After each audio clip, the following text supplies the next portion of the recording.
You're a professional, smart person. Like I was telling your dad, I looked into the intermittent fasting for like 2 minutes. It was like, why the fuck am I wasting my time looking at this? I do it already anyway. We just need to get you like an IV drip of food. I need you to watch The Substance so we can get you on The Substance. Ooh, I do want to see it. There's a food matrix bag that's very icky, but I think it would work well for you. Coffee pot clicks like it's judging you all the time. It drives me nuts. I mean, why not judge though? It's fun. It's a fucking coffee pot. Why will you cover that one cause without a die? Come meet the brothers who are here to waste your time.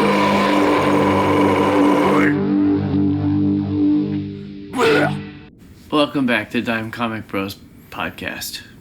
It is appropriate that your host, me, Jacob, and co-host Spencer feel dead inside. That's true. And sound kind of dead. A little bit. Because this week we're talking about Marvel Zombies. Black, white, and red. No, blood. Blood. Blood. Nom nom nom nom nom. You should start. I was pleasantly surprised by this one. That's amazing. Oh boy. I was surprisingly let down by this one. Interesting. Okay, so I think this is the worst one. really? Yeah. Wow. I mean, I wouldn't take the opposite opinion, but I'm definitely not. I was leaning more on the positive end of things. So yeah, the same typical format. There's 4 issues with 3 stories per issue. I was really hoping that this would continue the trend of what Darth Vader did, where they had like one ongoing story per issue. But then I remembered this actually came out first because we're slow. Yeah. So I really liked the first issue, like just flatly. So the first issue has a story written by Garth Ennis, Alex Segura, and Ashley Allen. The first one with Daredevil and the Punisher I thought was kind of the goat of the whole book. They started off strong.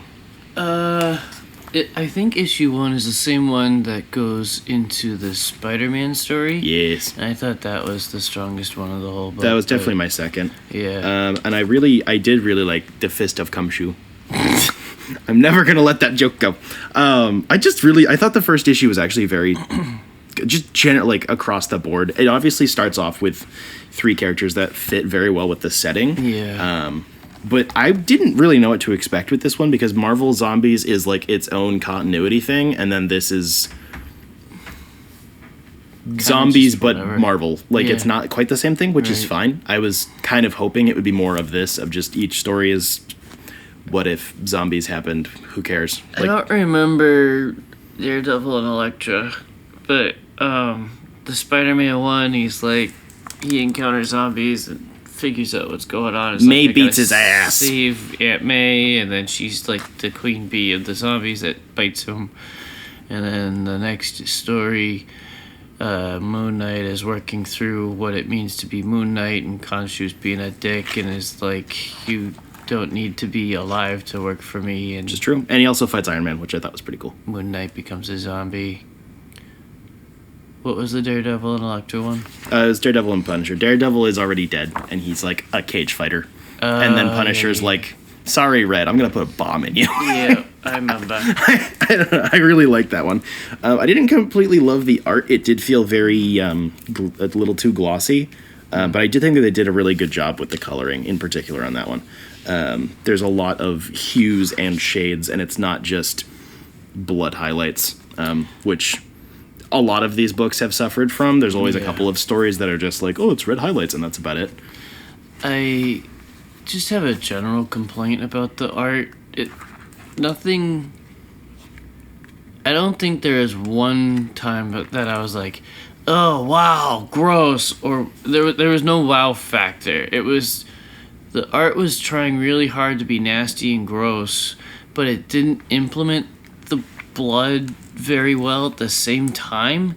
So it's like a lot of the gore is all grayscale and kind of hard to see, and it just makes it feel grungy. It feels like old school TMNT comics where it's just grungy, I guess. Yeah, that's fair. That's fair. Come on.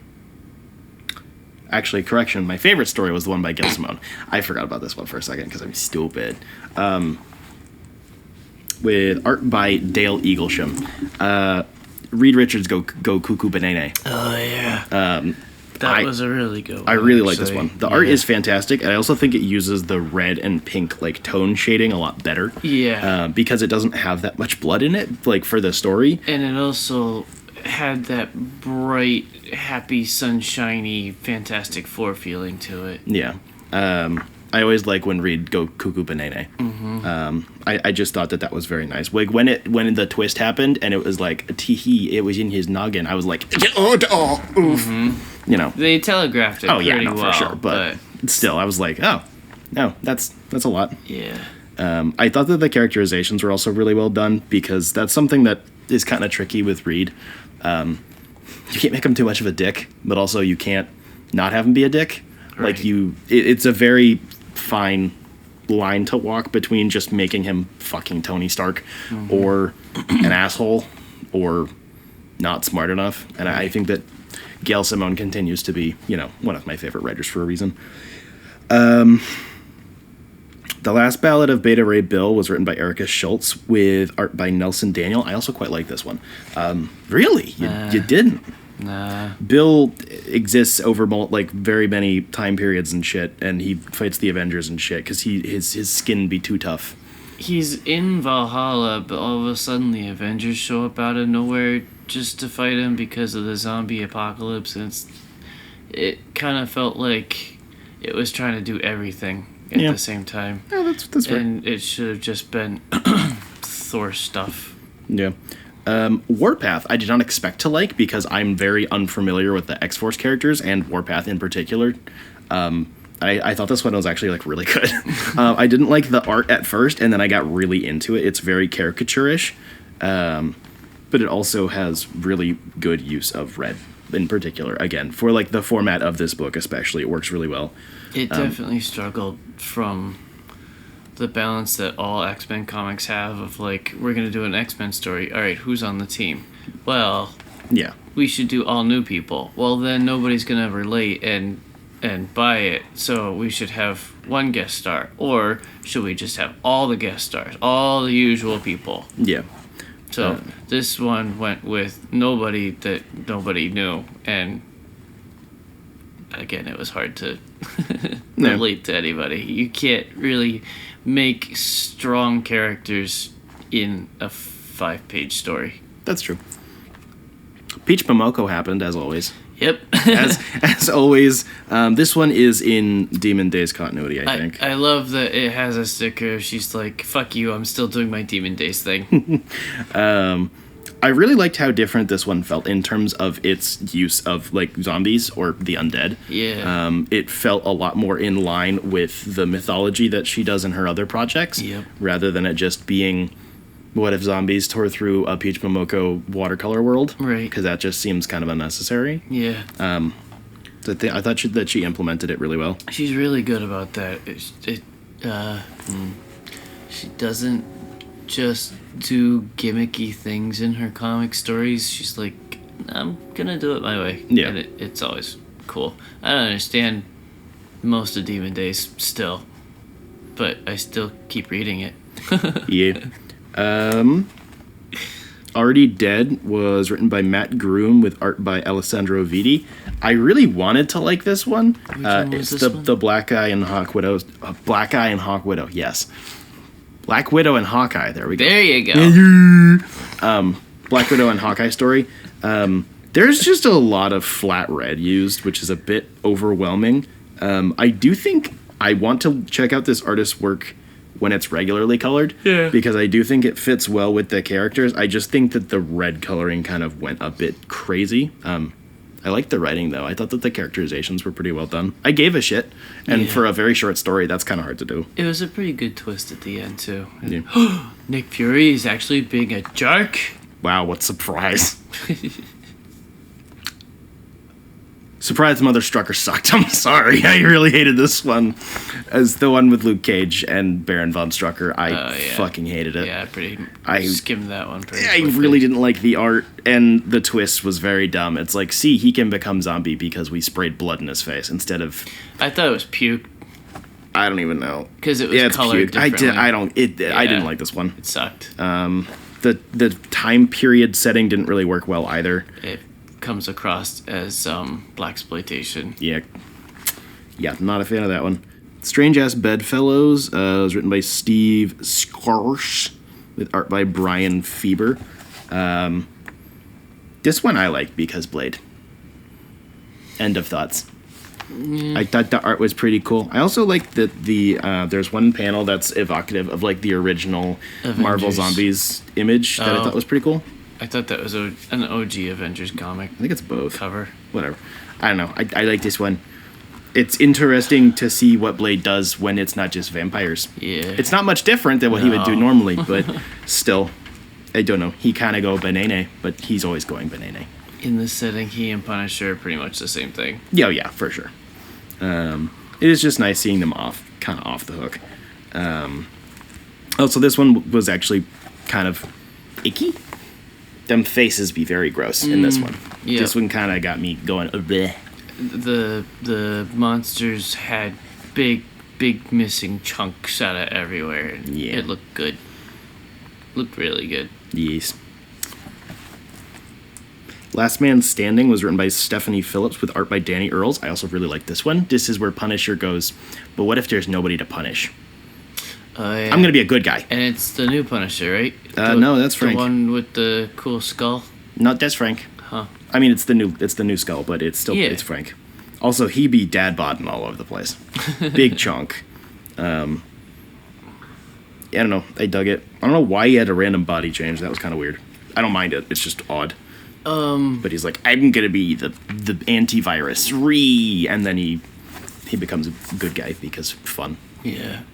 It felt kind of weird that it's hard to grade it because he's very quickly given two choices, and it's very cynical that Punisher is gonna choose the more cynical choice of like killing what's already dead instead of healing what's already alive or whatever. I don't know. Yeah. It was like, you're making a good point, but it happened very quickly, but you had 5 pages to make a story, so I don't know. It's okay. Yeah. The last one was Shauna of the Dead, and it takes place in Fuck off! Why?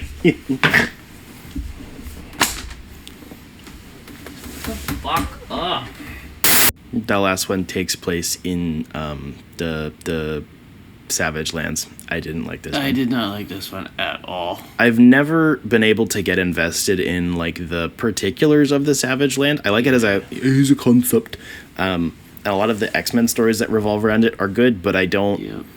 It's an entire other ecosystem of stories that every couple of years get some attention with a whole bunch of new characters, and I just never really care. And it just doesn't really bleed over. It's kind of like what was that comic? Weird World, right? I think so. Strange World, something like that. It's just a fantasy, alt fantasy story, and it's just like, yeah, it's cool, but it was cooler in the 80s. Yeah. And it ended on a thud with that one. I guess my general disposition was that it tapered off in quality, issue to issue, and also on the whole, which has been most of these, which is kind of normal, I guess. But there weren't, outside of the two that were like, I don't like this, they weren't like making me violently ill and mad. They were that bad. Yeah. Like there was a couple of, I think, Deadpool and Moon Knight had a couple of ones that were like, oh, Very what the stinky. fuck is this? Yeah. And that was kind of dragging it down. Yeah. This one at least But that was... one had higher highs, too. That's for also sure. true. Yeah. Damn, anthology book is anthology booking. Oh my gosh. Oh, I gotta go back and reread this when I'm in a zombie mood, I guess, because every story was very bleak. The zombies usually ended with the hero of the story getting bitten and dying. So it just, I don't know, maybe I wasn't in the zombie mood. It wasn't tickling the taint. We can fix you. I can fix Sophia Falcone. I don't want to fix her. I want to join her. Oh my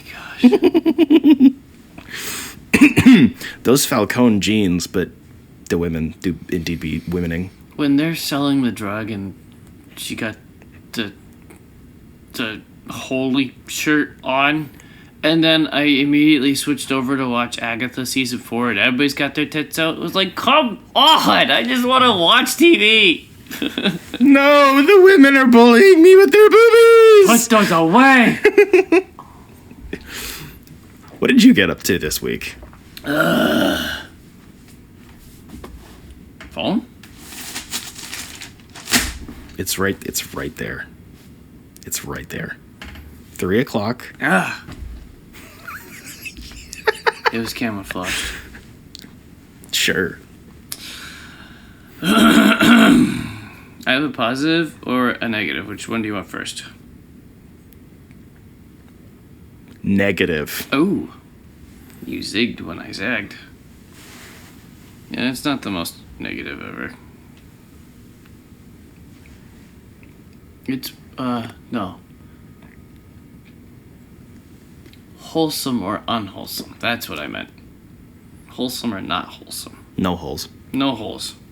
I watched Terrifier from 2016. It is an 85-minute movie starring nobody I know. However, The most indie movie. this is gonna blow your fucking mind like it did mine last night. Oh boy. One of the 4 main characters is in Silent Planet's music video for Super Bloom. Wait, what? Yep. What the fuck? Yeah. That's not the fact I thought you were going to pull out. I thought you were going to pull out the actor who plays Art the Clown actually used to play the Joker in a bunch of like YouTube fan films. And it still wants to be Joker. Yeah. Yeah, no. Everybody knows that one. Damn. This clown, he thinks he's a funny guy, but actually he kills people. Yeah. The VFX were really good. I was really surprised by the gore that they were able to pull off. It honestly, this felt like a flex on effects and not so much just a movie. It felt like a tech demo, I guess, for horror gore. 'Cause they show faces being mutilated in great detail, and it looks pretty legit. It doesn't look like a rubbery mask. Like, it looks pretty good. I've always avoided this one because of one of the kills, and I was like, I don't need that in my life, but it wasn't it wasn't focused on like it could have been. It was just there and done, and it's definitely a shock value, but then they move on and it's kind of just left in the dust. And I was like, that wasn't as bad as I thought it would be. Like, it's still bad. It's not good, but Murder is bad, kids. they don't stay on it. And they don't exploit it. They don't. Yeah. It doesn't have the ick on it as much. They could have stayed on it for a very long time and just been like, look at this, but they didn't. It was just gonna do the thing, did the thing, moved on, and it was good. And then he rubs salt in the wound. Sorry, that's the second one. Great, thanks.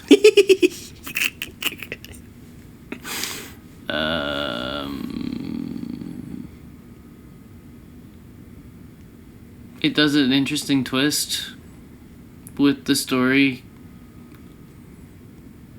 that I thought of at the start of the movie. I was like, oh, that's what they're doing, and then forgot about as he was killing people. And then as I was like looking into the film, it was like, this is what the movie does. So I was like, oh yeah, I thought that. I was watching this at 5 a.m. after a long concert day. So I watched it for quote unquote free on Peacock. Nice. And I'm kind of interested in the second one because I've heard it's better in a lot of ways. In a sense, it's bigger. There's more to it. It is way too fucking long. Interesting.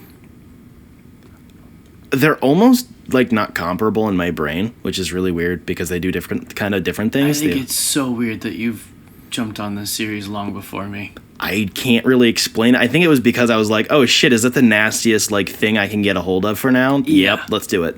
And then I did it and I was like, okay. Yeah, I kind of hate this, but I like it. That I hate it?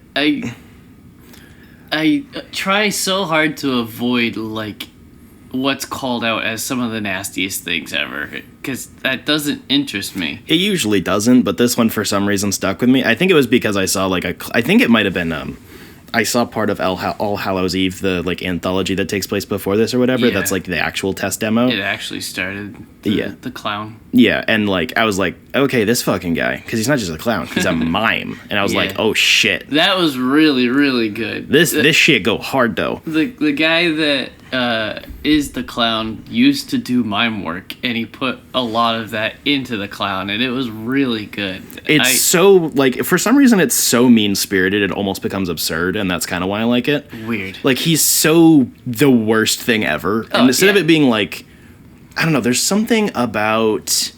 I can never really put my finger on it, but there's figure out the logic of what you put mean-spirited on or not. It's kind of finicky. I don't know. There's different types of evil, and when it comes to like slasher movies or whatever, there's so many different archetypes you can fall under of like doing it for the sake of doing it. You have your like force of nature, a la Michael Myers stuff, which is typically what I like because it tends to be less exploitative. It's kind of. It tends to be kind of efficient. There's some toying around, but it isn't like sadistic, right? For the most part, anyways. And then you have like kind of sadistic, where you have like fucking Jason, whereas I just don't like it. It doesn't feel like it commits to anything. Yeah. Freddy Krueger is incredibly sadistic, but it's so goofy that I love it. Even in the movies I don't like, which I only like 3 of the Nightmare movies, but like. Damn, he got them big arms, though. Like I don't know, it is so absurd it becomes kind of silly, and then. Art, whilst the gore is not even remotely comparable between those two things, like art is so the world bends to his logic. Like he just doesn't like he almost has control over the world that they're in. It's so like scene to scene shit just changes, and it doesn't feel like it's like continuity error. It's more like you're stuck in hell world. And he's having fun with you. I don't know. It becomes so ridiculous that I kind of respect it. Something I read last night said that in All Hallows Eve, he's shown as a supernatural being. He's not just a guy in a clown suit. So yes. I don't know. I can't really. And in 2, it's weird. They keep flip-flopping. Yeah. To be fair, 3 is like coming out right now and is apparently completely and utterly dominating Joker 2. So that's been fun to watch. So much so that 4 is already confirmed. Unsurprising. I don't know. I don't know. I feel like killing the homeless woman and like wearing her skin was a bit much. You know, that feels like intentionally mean. Oh, you know, I had forgotten that. I was thinking more the lady was using his bathroom, and so that's why he was mad and started killing. Too. Yeah, no, it literally is like wrong place, wrong time, and then he just instead of it being like. But then it devolves from there. Yeah, I don't know.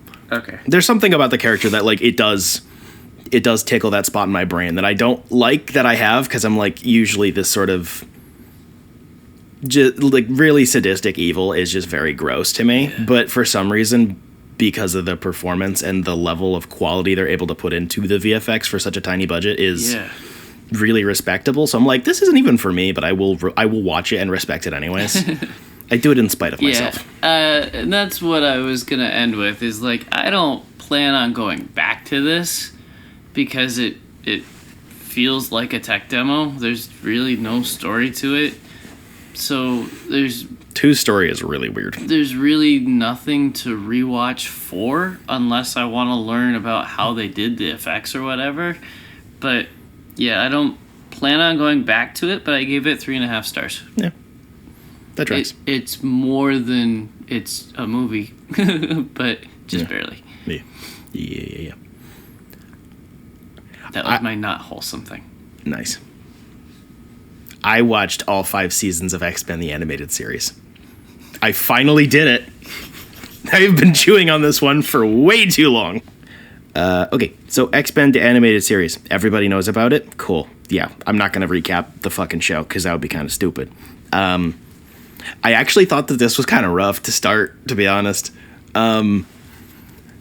I don't know how much of it was how many different animation studios were working on the show with poor communication, but in season 1 alone, there's like 4 stylistic changes between scenes and episodes where it's like, oh, there's another animation studio working on it, and it felt really sloppy, to be honest.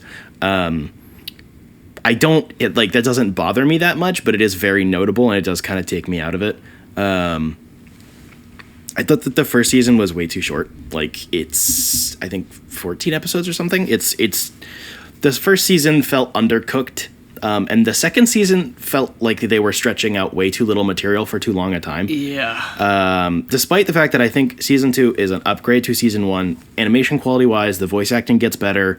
A lot of the individual story arcs are more interesting. The B-plot of Magneto and Xavier being stuck in the Savage Land takes the entire fucking season for basically nothing, except to set up the finale, and it really wasn't done that well. I like their dynamic, obviously, and I like, Xavier being able to walk, and I like them exploring a new area to then discover another villain. I like that.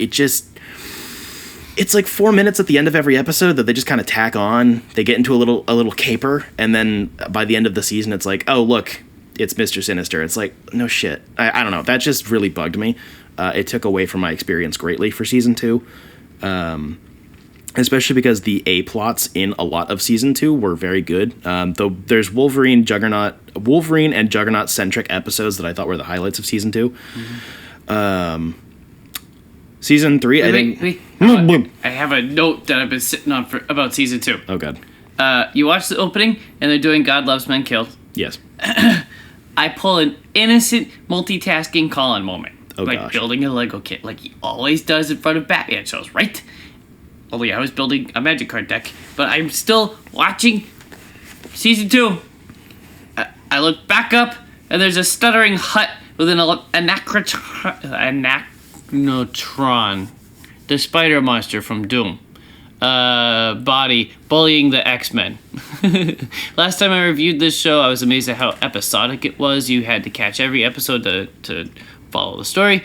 But now I can see that while that's technically true, you could still miss stuff and not really care. The show has style and quality that you can appreciate without knowing all of the things. I agree. I fucking hate Mojo. This is one of the weird things for me. I like a lot of the comics that take place in Mojo World, but... Is that the stuttering hut with the Anachnotron body? Yes, the one that you violently want to punch in the face. Yeah, that one. I like the character in the comics he's supposed to be disgusting and annoying. That's the whole shtick. But I don't know if it's the voice they had him do in particular for this show. It was very annoying. It was too much. It made me not want to watch the episodes, despite the idea of another world that is just reality TV made by a dictator is great. And the episodes that they do have in Mojo World, there's I think 2 in season 2 and a couple in season 3. I like it. It gets annoying because then he keeps intercutting, and it's like there's a way to do annoying characters that doesn't make me want to not watch it, but he's just fucking insufferable. Yeah, I really wanted to skip this guy. Which is annoying because I thought that they actually handled the in-world plot logistics pretty well for both of those, especially when they get sucked back into Mojo World in season 3. This was my introduction to the character. Yeah, a lot of the characters from Mojo World, like Shatterstar or whatever, are cool and stuff. And a lot of I don't know, I can't even tell you what voice I give Mojo in my head when I read comics that he's in, because I just don't think I have one really. Right. Like, It it's just kind of sounds like words. random annoying shithead, but holy fuck. Use your voice. Got him. I don't know, it drove me nuts, which is really disappointing because I thought that those episodes also had some of the best animation like on display for those seasons. In general, for season 2 and season 3 and a bit of season 4, the main plots were all very good pretty much across the board, but a lot of the B plots in either episodes or in multi-part arcs were very flat. Some of the highlights for season 3 were obviously the Phoenix arc was in both the Phoenix and the Dark Phoenix arc. I think were handled really well, especially to kind of condense a very large saga of books and also have a little bit less genocide in it, but also still pretty sketchy. I don't know. I thought that was done pretty well. Mr. Sinister is great whenever he pops up. I don't really like how they do Apocalypse in this show. I can't pinpoint why. Interesting. I think his introduction, like the finale of season 1, I find very disappointing because it felt flat. It felt cheap. The horsemen that he has aren't characters we know other than Angel, and I don't vibe with that. I don't remember if that's what his original introduction was like. It's been ages since I've read it, but every time he pops up, it gets better, which is good. Obviously, Apocalypse has a huge swath of powers, and his lore is interesting, and he's always in the background doing shit, and that's cool. But this finale of the first season was like, bleh. Just bleh. Like that was the first season was like the low point of the season was the finale. I just didn't like that. But Sinister is fashionista icon every time because he's gay. He's a Disney villain. Like that's the best way to describe one. Yes, he's very gay, but like he is just a Disney villain in the best way. He's like, I have a big cape and I'm gonna be smug. I don't know. It's great. I'm still not sure what his powers are. It's kind of just everything. Yeah, it's kind of vague. I think season 4 was the best season across the board. Wow. Really? Do you have something? I haven't seen it yet. Okay. I'm at the end of 2. I do think that 4 is too long. It's the longest season, and then 5 is the shortest season. Season 4 is like 24 episodes, and then season 5 is 10. Ugh. So I couldn't really find much on whether or not it was because they were cut short, or if they were planned to be that short, or if they were only like renewed for a shorter season. Or whatever. That was what I was going to ask you. Yeah, I couldn't find much on it. I'm sure that the information is out there. I really liked that there's a 2-parter in season 4 about Proteus, who is Moira McTaggart's son, which I thought was really good. I don't remember if I've encountered the character in the comics before. Moira is, especially recently, getting retconned into more interesting roles, which has been fun. But I really liked how well they used her and Xavier's like backstory for those 2 episodes. It felt like a good amount of payoff for how frequently she had shown up in the show. She's in it like every 5 episodes just to kind of provide assistance or whatever.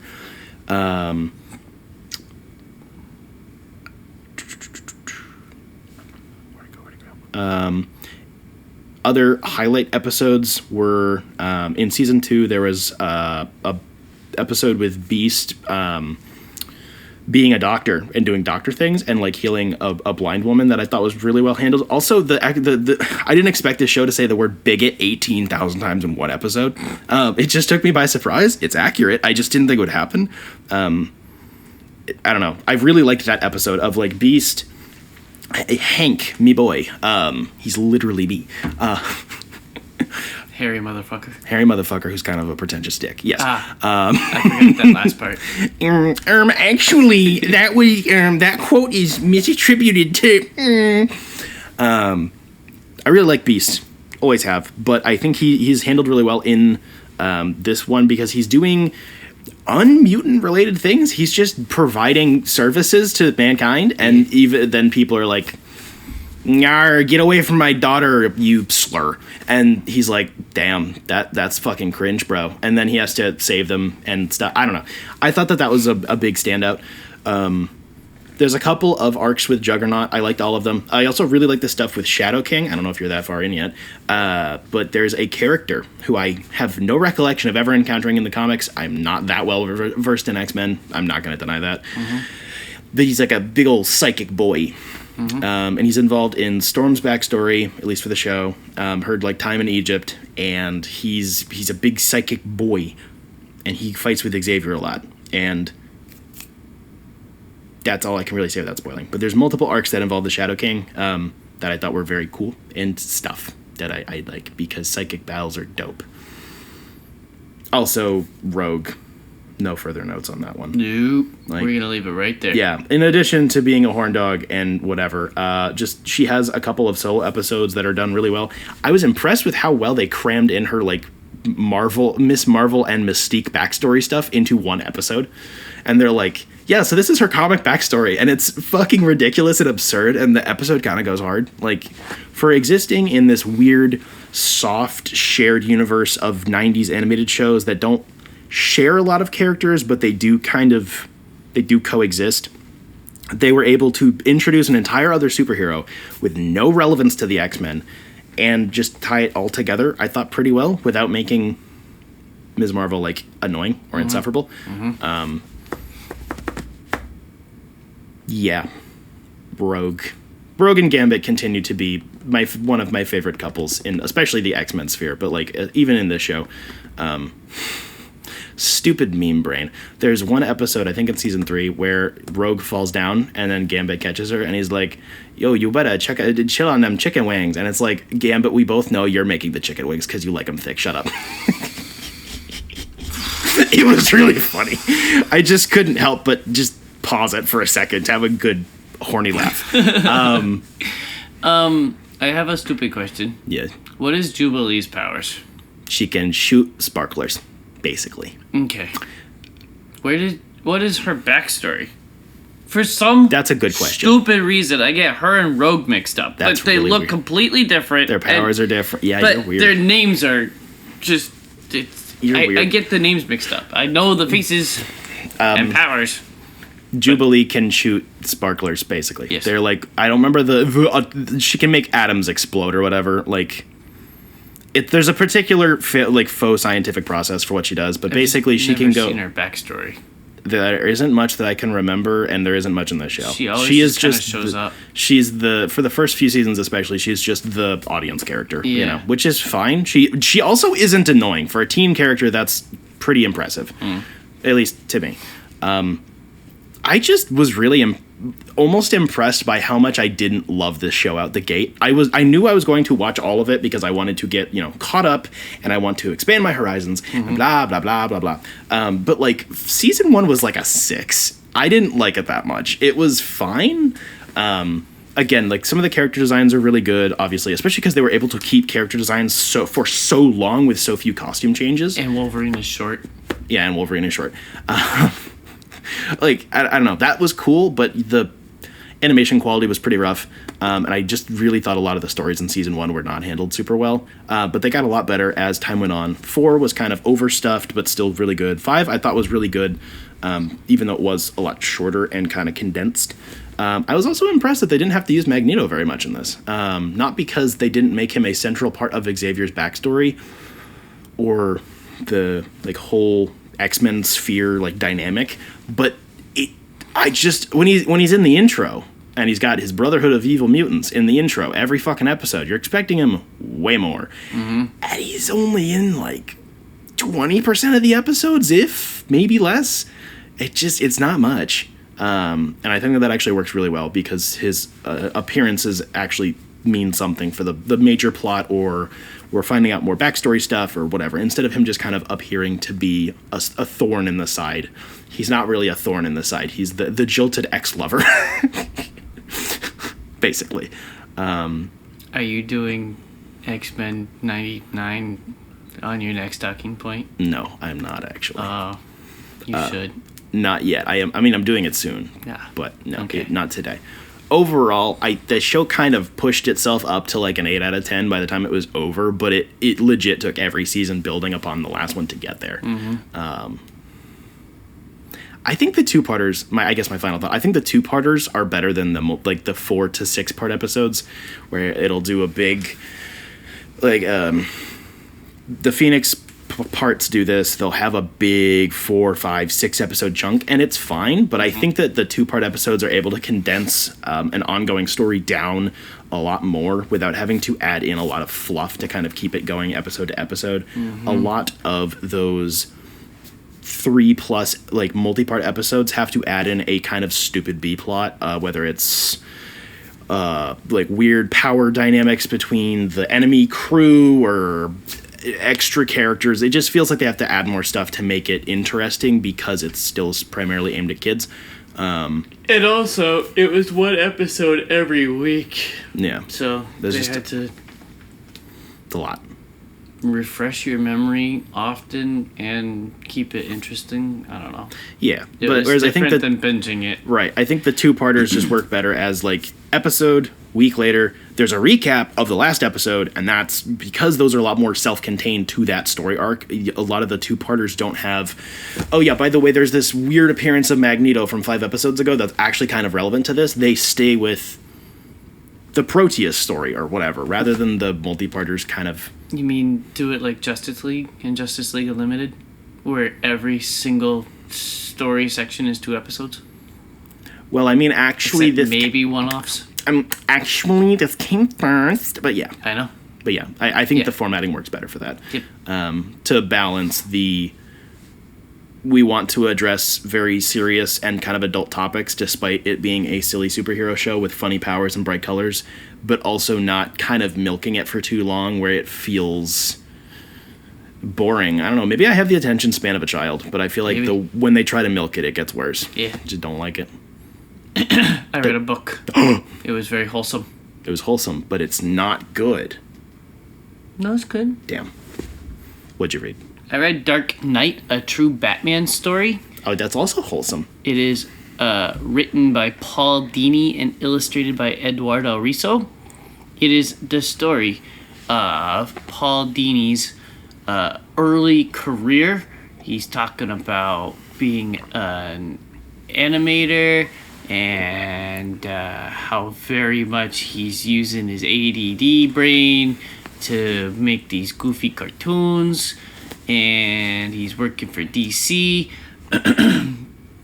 Talks about being involved in Batman the Animated Series and gave a lot of insight on like Superman the Animated Series was cool, but they wanted to take Batman in the darker direction of this new movie Batman by the spooky guy. What's his face? Tim Burton. Yeah, that one.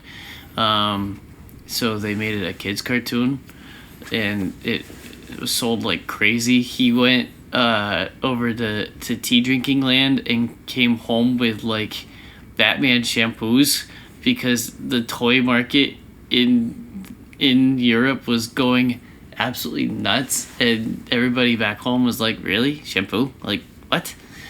But just how big Batman the Animated Series was. And then they were gonna make a feature film called Mask of the Phantasm, and then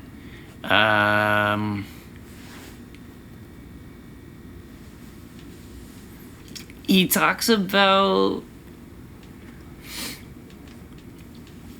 how his priorities were out of whack as a young man.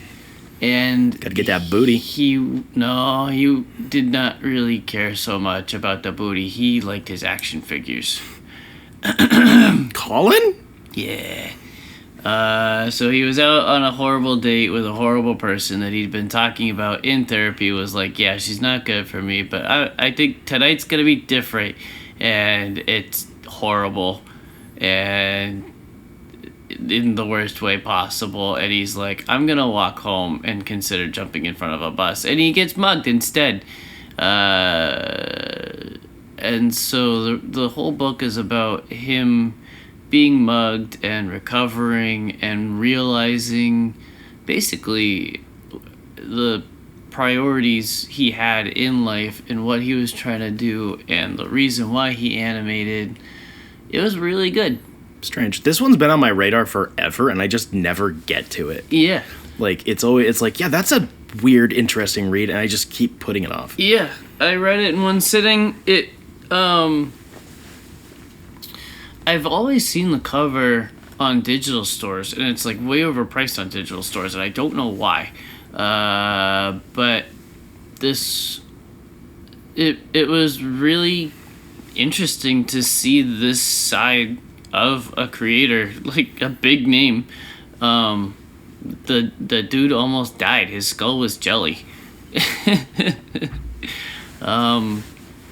And there were a lot of details about Mask of the Phantasm that were interesting too. There was supposed to be a whole lot of Joker in it, and I don't remember any Joker being in Mask of the Phantasm. Oh, he's in it, but not much. Is he? Yeah. All right.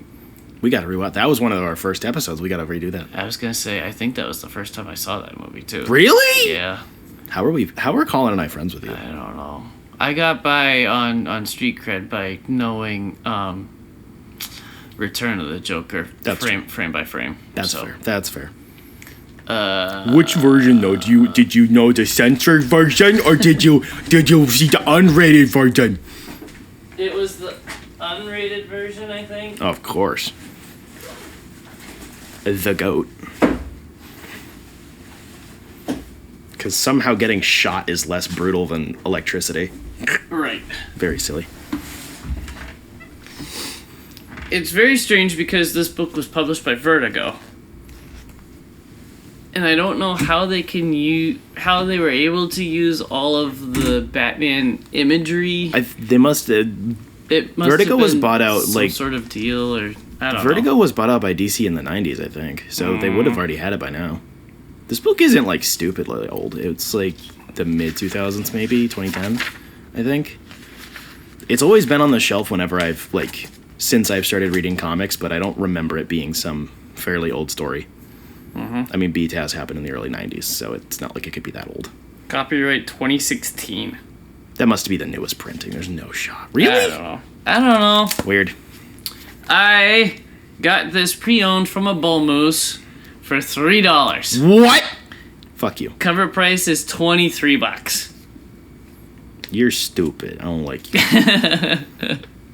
There's no way. There's got to be damage on here somewhere. I didn't find any. What the fuck? That is Cuckoo Banane. It was actually in really good condition.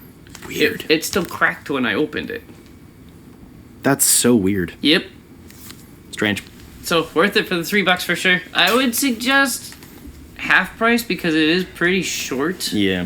$23 is a lot to ask for this. I don't know really why it's so expensive, but It's probably because it's a hardcover. ugh. I don't know if it's in paperback. No, I don't remember. I swear it's like $30 digitally. That's weird. And that's why I've never read it. I'm just like, what is it about this book? I give it 4 out of 5 stars. Damn. Wholesome. Skull jelly. He uses unfortunately his Harley fetish shows through, and I didn't like that. But he uses Batman and I think Joker as like his good and bad angel when he's like super depressed in recovery, and Batman's like calling him out to be the good guy. It was funny. Interesting. It's interesting.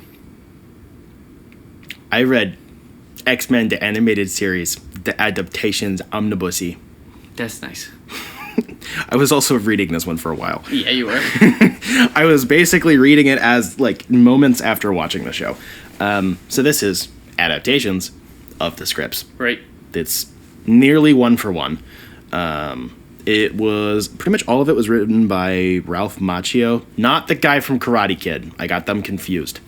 There's like 5 or 6 primary pencilers. I don't remember any of them in particular standing out. They were all fine. So the series, for me, the animated series gets better with quality as time goes on. And this book gets worse as time goes on, despite the fact that the stories get better. It's very confusing. So it starts off like 1-to-1.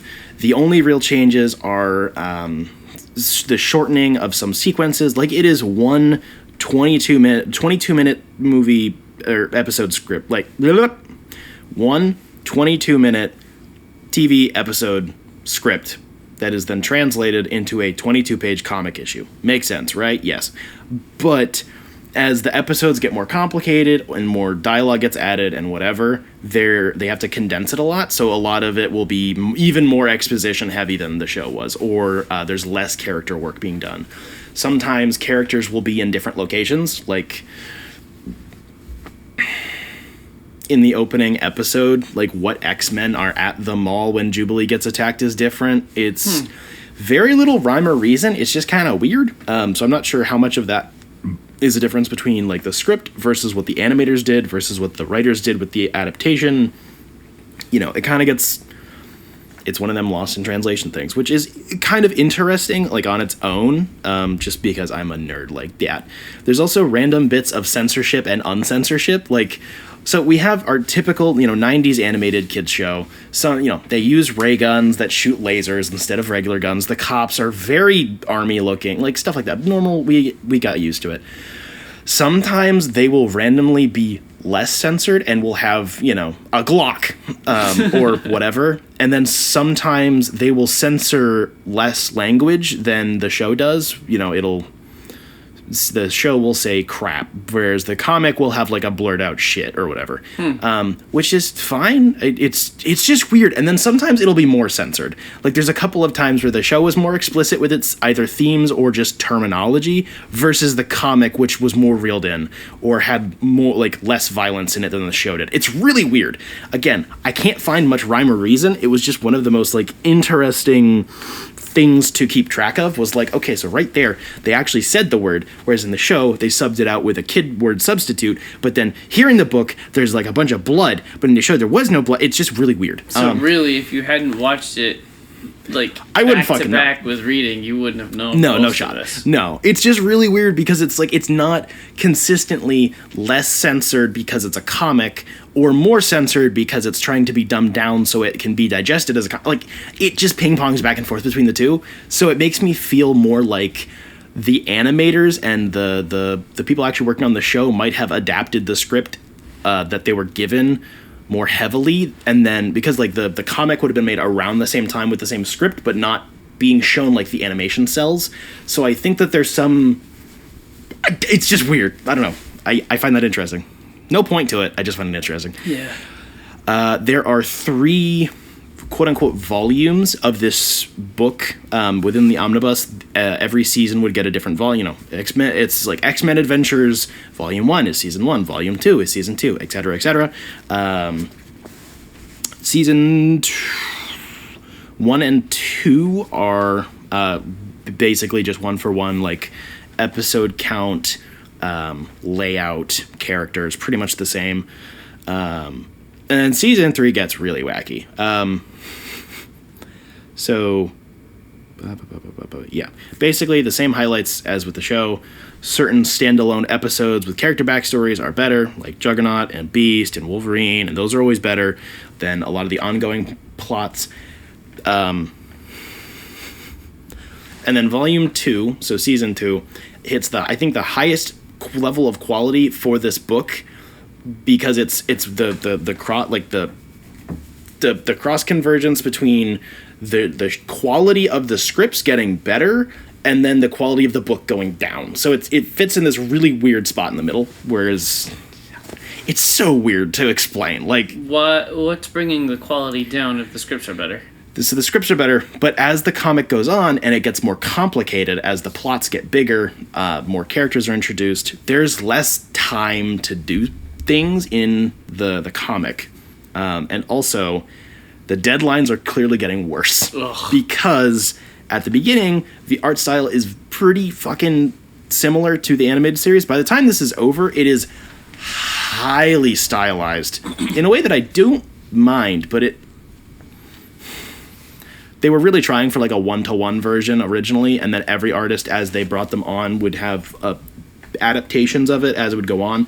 And then by the time they're adapting Season 3, there are like 7 artists working on the whole season. 6 episodes are cut out of the thing entirely. Oof. And the Phoenix arc, or I think it's the Dark Phoenix arc, has 4 artists on it, and they all have different styles. So it just doesn't work. Despite the fact that the script quality is better because the show is better, the format isn't working. Mm-hmm. It's really weird. Yeah, same highlights and lowlights for season 1 and 2 and volume 1 and 2. Yeah, 3 literally cuts out 5 or 6 episodes. Just whole cloth, they're not there. And those were the episodes I liked the most. So they were the least ongoing plot relevant, but they were the most little bottled up character episodes. And it's like, oh, we got to cut that out because we need to have the Phoenix and the Dark Phoenix arc right next to each other instead of having some filler episodes in the middle. And it's like, those filler episodes were actually the better ones, but whatever, fuck you. Also, in Volume 3, there is one atrocious issue. It is part of the Phoenix arc. I don't want to just call out the artist, but holy fuck, this issue was god-awful looking. Legit, the only 1 out of 5 issue in the entire book. It was bad. Just really bad. By the end of Volume 3, which is, again, longer because Season 3 is longer, they had, I think, 3 or 4, like, main art style shifts. And I think where they ended up was the area they should have started. I can't, like, this is a hindsight thing. Who could have ever guessed, I guess, the deadlines would catch up to you when the show has multiple animation studios in multiple countries working on episodes, whereas you have, like, 6 people working on 1 issue of a comic. Right. But once the plots got more complicated, the character designs were more intricate, the action sequences were more detailed, it clearly, like, became really hard to keep up with the same pace and keep the same publishing schedule that was at least close to when the episode would come out. So, just, yeah, all of Volume 3 is stylized heavily in a few different styles, and one of them I think actually works pretty well. I'll get back to that eventually because there are more of these comics that I think do and don't nail. We did the animated series, but it's way stylized to dumb it down to make it easier to publish, but also it works well. These ones just kind of don't. I was going to ask that. Obviously, there's several different styles of artwork. Are they trying to ape the style of how the animated series looks? It starts off that way, yeah. Do their own thing?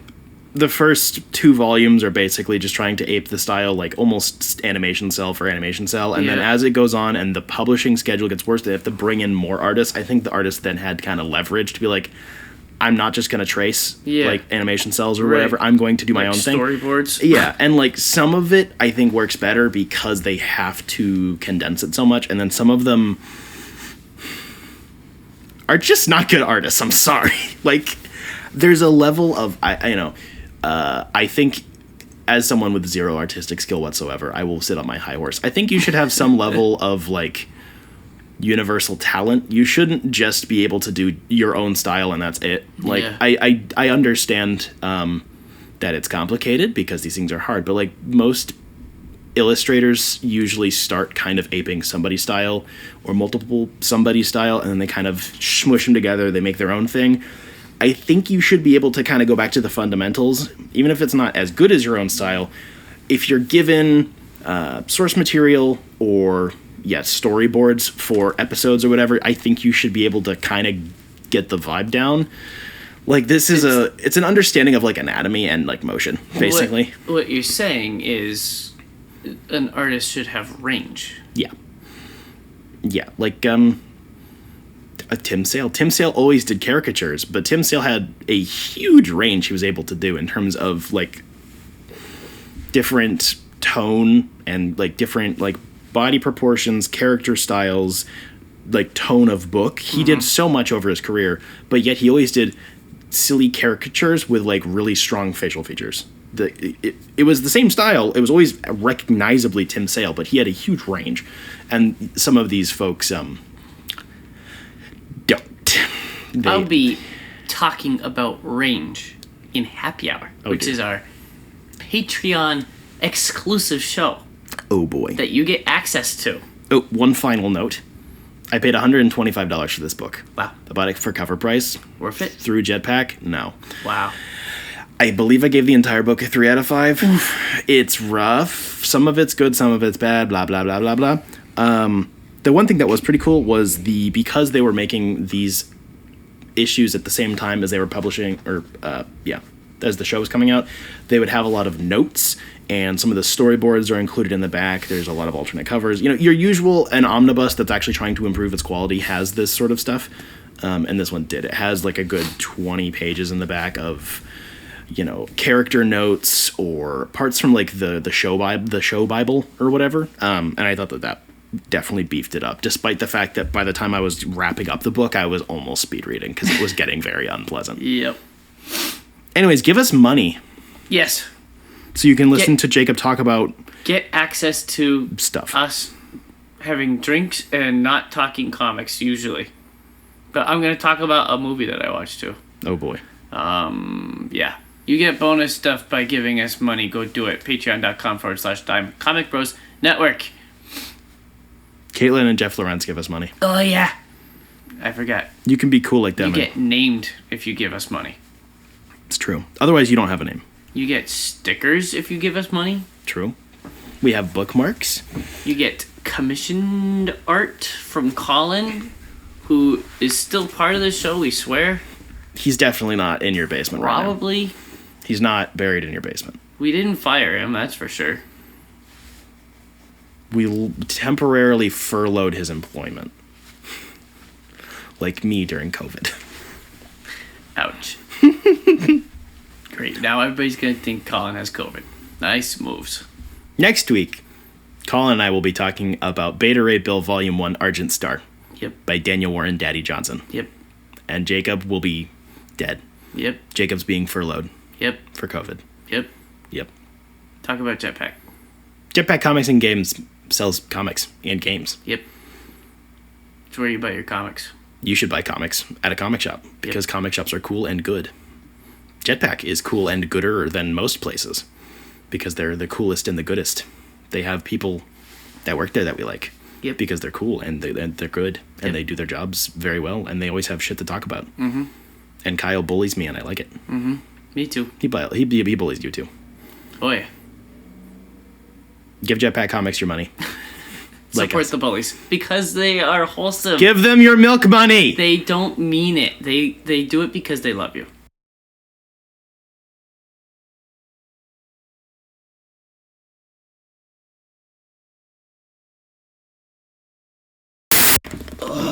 It legit feels like 7 a.m. Yeah. For context, it's 12:30 in the afternoon. Your book smells interesting. It smells really weird. It smells like magic cards, to be honest. Interesting. So, Chinese sweatshop, probably? Probably. Mine doesn't smell like that. Mine came from a bull moose, so that might have something to do with it.